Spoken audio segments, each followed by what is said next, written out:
Tagal mo yung ano? Tagal mo yung ano? Sa dalawa.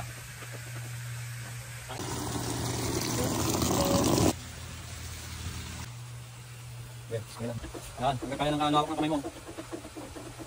Ibang purpose ng bioenzyme to hasten the decomposition process of all biodegradable materials in the soil that eventually be converted into organic amendments, organic fertilizer.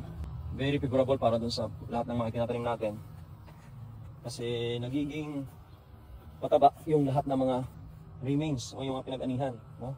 Mapapalay, mapagulay, kahit anong klaseng halaman, dapat may balik natin sa lupa, hindi natin tinatanggal, hindi natin sinusunog. So this time around is a zero tillage, walang ginagamit na araro.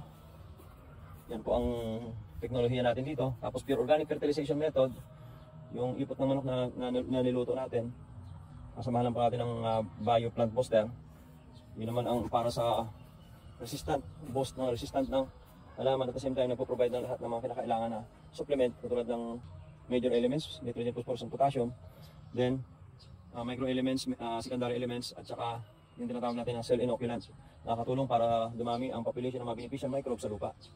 Ang mga beneficial microbes sa lupa, sila po yung parang hindi nakikita na nag-aararo, sila po yung hindi nakikita na nagko-cultivate ng ating lupa sa ilalim. Nagkakaroon po ng aeration, nagkakaroon po ng hangin sa ilalim, nagkakaroon ng hangin, nagkakaroon ng water holding capacity yung ating lupa. Hindi po basta-basta nawawala ang tubig kasi nga po dahil sa mga microbes na may activity po yung microbes dyan. So yun po yung kapakinabangan kapag gumamit ka ng bioplant booster sa ating halaman. Hindi lang po sa halaman, kundi po yan po ay nag-serve din as inoculant para sa lupa.